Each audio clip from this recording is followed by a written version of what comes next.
Nah, biosecurity itu apa? Biosecurity itu adalah salah satu bentuk pencegahan. eh,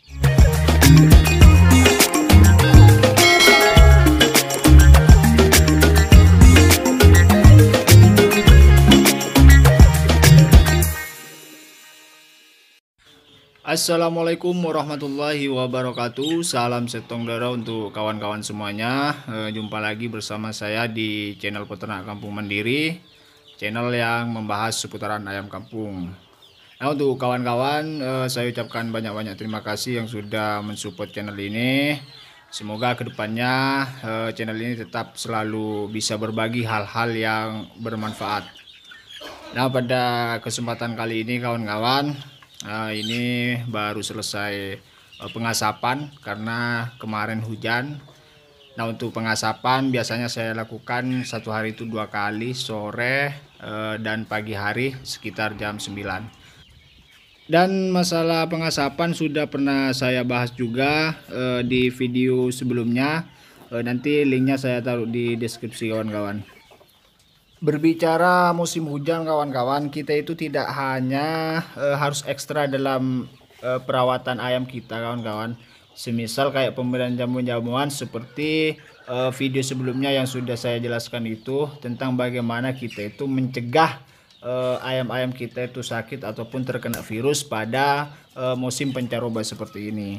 Akan tetapi ada hal lain yang tidak kalah penting, yaitu tentang biosecurity kandang kawan-kawan.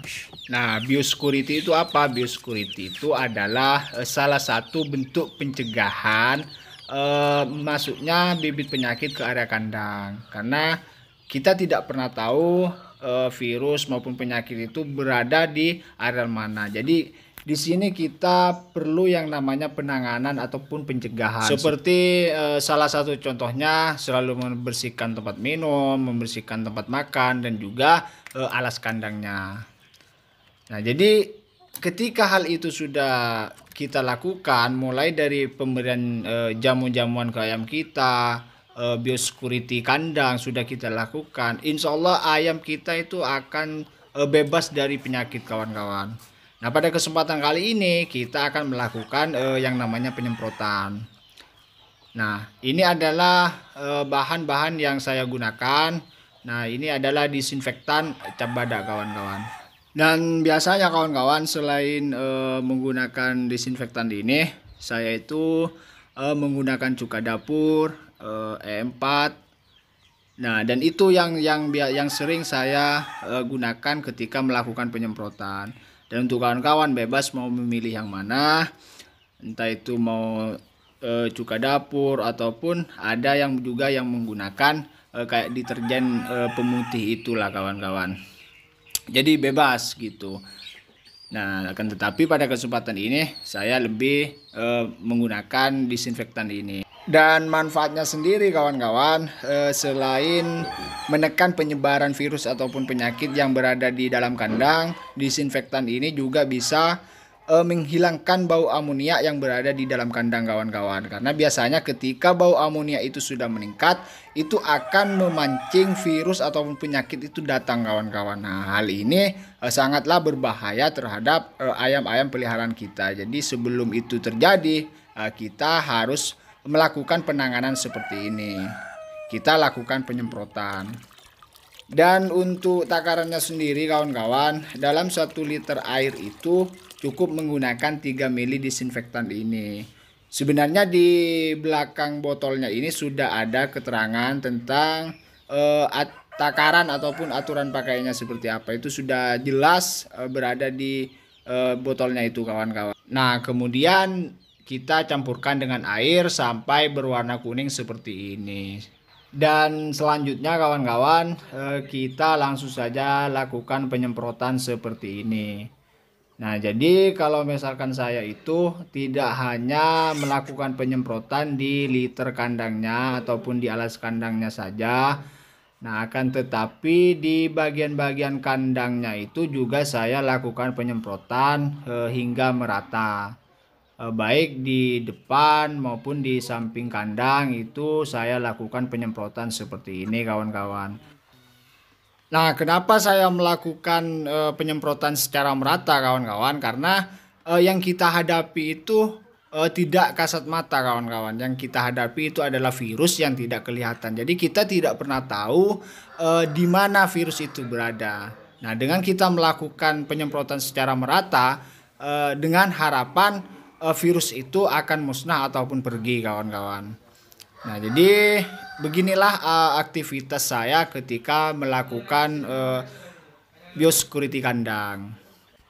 Ya, sebenarnya kawan-kawan, ini hanya bagian dari ikhtiar kita kawan-kawan untuk menjaga supaya ayam-ayam kita itu tetap dalam keadaan sehat. Selebihnya kita itu pasrahkan kepada yang di atas kawan-kawan. Ini hanya bagian dari ikhtiar kita. Setelah semua bagian selesai kawan-kawan, kita tinggal lakukan penyemprotan di bagian alas kandangnya. Nah, biasanya alas kandang ini yang menjadi sarang dari virus kawan-kawan ataupun penyakit. Nah, di samping itu juga untuk menghilangkan bau amonia yang berada di dalam kandang ini kawan-kawan. Dan disinfektan cap badak ini kawan-kawan, ini aman kalau misalkan terkena ke ayam kita kawan-kawan. Jadi meskipun ayamnya itu juga disemprot itu tidak masalah kawan-kawan. Biasanya saya juga ketika melakukan penyemprotan ini ayam-ayamnya pun juga ikut saya semprot karena kita tidak pernah tahu virus itu berada di mana. Bisa saja di ayam, bisa saja di alas kandangnya, bisa saja di bagian-bagian atap dari kandang kita kawan-kawan. Yang terpenting itu kawan-kawan kita lakukan penyemprotan secara merata, tidak hanya berfokus pada alas kandangnya saja. Untuk jadwalnya sendiri kawan-kawan biasanya itu saya lakukan penyemprotan 1 minggu 1 kali kawan-kawan supaya ayam-ayam ini tetap dalam keadaan sehat dan kandang bebas dari bau. Nah, dan saran dari saya kawan-kawan kalau misalkan ingin melakukan penyemprotan itu lakukan di pagi hari, jangan lakukan di sore hari. Takutnya kalau misalkan kita lakukan di sore hari kawan-kawan itu tidak terkena sinar matahari. Nah, kalau misalkan kita melakukan penyemprotan di alas kandang, kita lakukan penyemprotan di sore hari, itu tidak terkena sinar matahari, maka yang terjadi di malam harinya itu terjadi kelembapan. Nah, kalau misalkan terjadi kelembapan, nah itu akan memancing virus untuk datang kawan-kawan. Jadi, kalau saran saya, lakukan penyemprotan di pagi hari kawan-kawan. Apalagi dengan cuaca yang seperti sekarang ini kawan-kawan, sudah memasuki musim penghujan seperti ini. Biasanya itu lebih banyak mendung kawan-kawan. Jadi lebih baik kita lakukan penyemprotan di pagi hari untuk menjaga-jaga. Kalau misalkan kita lakukan penyemprotan di sore hari itu takutnya cuaca mendung, tidak ada sinar matahari, itu yang bahaya kawan-kawan. Dan untuk menghadapi perubahan cuaca seperti sekarang ini kawan-kawan, jadwal penyemprotan yang saya lakukan itu biasanya 1 minggu itu 2 kali kawan-kawan, karena ketika musim penghujan itu biasanya ayam rentan untuk sakit kawan-kawan. Jadi di bagian alas kandang maupun di kandang itu kita maksimalkan menjaga kebersihannya lah kawan-kawan. Jadi saya lakukan 1 minggu itu 2 kali penyemprotan. Mungkin cukup sekian dulu kawan-kawan video pada kesempatan kali ini, semoga bisa bermanfaat. Kalau misalkan ada saran bisa ditulis di kolom komentar kawan-kawan. Kita berbagi pengalaman apa yang kita lakukan gitu kawan-kawan. Dan kita ketemu lagi di video selanjutnya kawan-kawan. Salam setong dara. Assalamualaikum warahmatullahi wabarakatuh.